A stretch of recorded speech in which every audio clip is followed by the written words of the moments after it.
నమస్తే అండి అందరికీ. పిల్లలు పెద్దలు ఎవరైనా ఇష్టపడతారు ఇలా పన్నీర్తో చేసి ఇచ్చారంటే. పన్నీర్ ఎప్పుడు కర్రీలా కాకుండా ఇలా కూడా చేసి ఇవ్వండి. చేయడం కూడా చాలా ఈజీనే.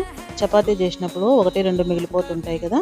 ఇలాగ పన్నీరు క్యాప్సికం పెరుగులో నానబెట్టి నేను చూపిస్తున్న విధంగా చేసి చపాతీలో పెట్టి రోల్ చేసి ఇచ్చారంటే మళ్ళీ ఎప్పుడు చేస్తావమ్మా అని అడుగుతారు. అంత బాగుంటాయి. ఈవినింగ్ స్నాక్ లాగా కూడా బాగుంటుంది అనమాట. స్కూల్ నుంచి రాగానే పిల్లలకి ఇలా ఇచ్చారంటే గిన కడుపు నిండా తింటారనమాట. పన్నీర్ ఆరోగ్యానికి మంచిదే కదండి. ఈ రెసిపీ మీకు నచ్చింది అనుకుంటున్నాను. మరెందుకు ఆలస్యం అండి, ఫాలో చేసి లైక్ చేయండి. అలాగే యూట్యూబ్లో కూడా సబ్స్క్రైబ్ చేసుకోండి. Thanks for watching.